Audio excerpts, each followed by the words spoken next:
Shalom, salam sejahtera di dalam nama Tuhan Yesus Kristus. Tetap bersama saya, Pendeta Binsar Sianipar, BBS dari Gereja Alkitab Allah Esa. Bapak Ibu sekalian yang saya kasihi di dalam nama Tuhan Yesus Kristus, kita akan membahas masalah baptisan Roh Kudus. Ya.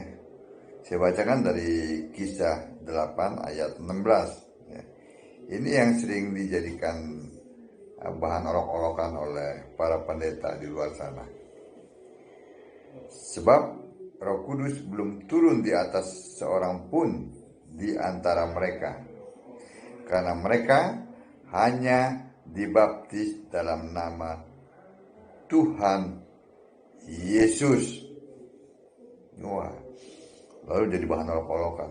Oh, itu kan karena mereka kan hanya dibaptis dalam nama Tuhan Yesus. Mereka tidak melibatkan Roh Kudus, makanya Roh Kudus itu belum turun ke atas mereka. Ingat, Alkitab mengatakan Allah satu. Allah itu roh. Ya. Jadi tidak ada tuh Allah pribadi satu, pribadi dua, pribadi tiga. Nggak ada tuh. Allah satu. Saat ini Yesus Kristus, Yesus Allah. Yesus Kristus adalah Roh Kudus itu sendiri. Itu harus diingat. Ayatnya, baca Alkitab. Nah, jadi pengertian dari mereka baru hanya dibaptis dalam nama Tuhan Yesus, ya, itu bermakna, ya, perhatikan ini ya, bahwa mereka baru dibaptis dengan baptisan air.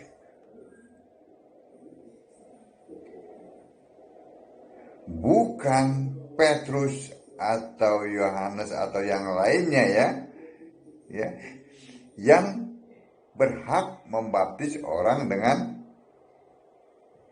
baptisan Roh Kudus. Bukan mereka, ya. Tetapi adalah Yesus Kristus. Baca dari Lukas 3 ayat 16. Yohanes menjawab dan berkata kepada semua orang itu, ya, perhatikan kata Yohanes Pembaptis, aku membaptis kamu dengan air, ya, tetapi ia yang lebih berkuasa daripadaku akan datang dan membuka tali kasutnya pun aku tidak layak. Ia akan membaptis kamu dengan Roh Kudus dan dengan api. Yang berhak, ya, membaptis dengan Roh Kudus adalah Yesus Kristus. Kita ini, ya, itu hanya membaptis dengan air. Sudah paham? Nah, mulai cengengesan lagi tuh.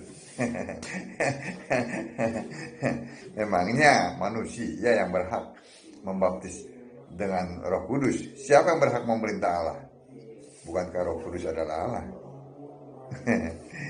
Bukankah Roh Kudus itu adalah Yesus Kristus?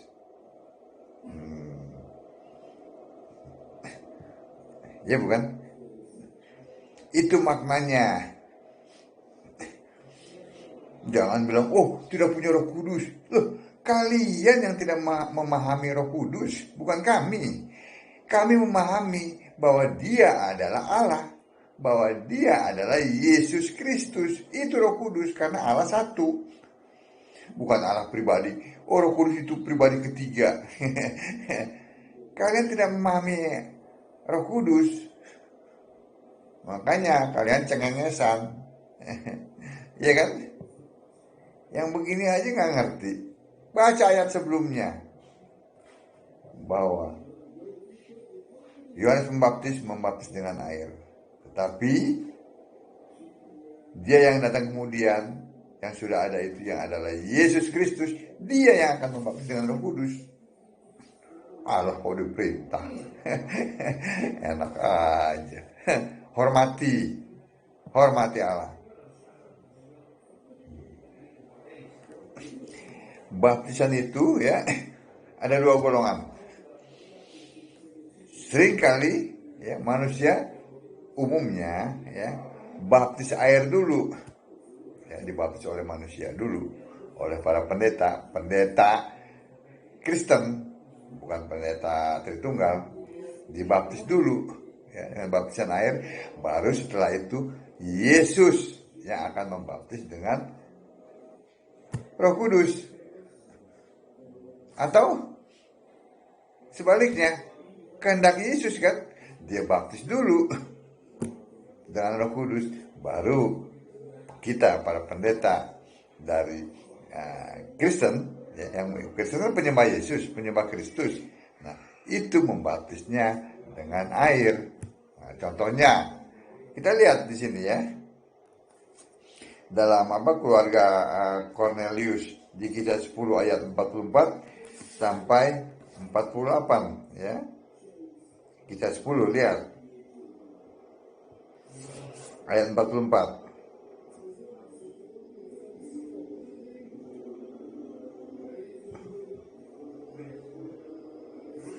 Ketika Petrus sedang berkata demikian, turunlah Roh Kudus ke atas semua orang yang mendengarkan pemberitaan itu. Dan semua orang percaya dari golongan bersunat yang menyertai Petrus tercengang-cengang karena melihat bahwa karunia Roh Kudus dicurahkan ke atas bangsa-bangsa lain juga. Tuh. Jadi tergantung Yesus Kristus. Lebih dulu mana?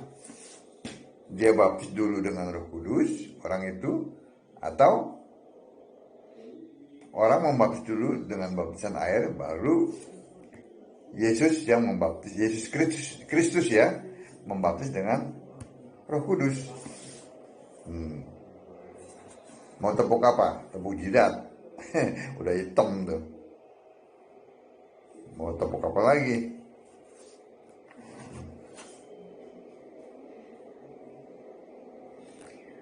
Itu yang pertama. Yang kedua ya, jadi itu dibaptis dulu oleh Yesus ya dengan baptisan Roh Kudus ya, keluarga Cornelius ya.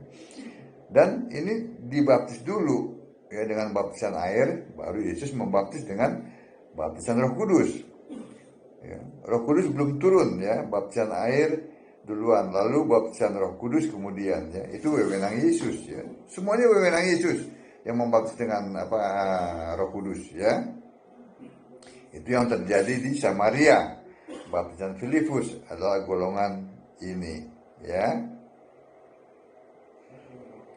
Jadi jelas bukan bahwa kita ya, para pendeta Kristen ya, harus dijelaskan, bukan para pendeta Tritunggal yang membaptis.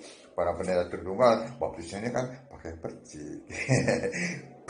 Picik gitu kan, yang nggak ada di Alkitab, pakai gayung, bur nggak ada di Alkitab ya. Lalu baptis dalam nama Bapa dan Anak dan Roh Kudus. Kasihan, Yesus nggak pernah tuh ngajarin Allah Tritunggal, pemahaman Allah Tritunggal tuh nggak pernah Yesus ngajarin. Sebab itu murid-muridnya tahu, mereka nggak membaptis dalam nama Bapa dan Anak dan Roh Kudus. Enggak. Setelah Yesus naik ke surga, ya, mereka tahu bahwa nama Bapa itu adalah Yesus. Anak itu namanya Yesus. Roh Kudus itu namanya Yesus. Ayatnya oke. Yohanes 17 ayat 11-12, nama Bapa adalah Yesus.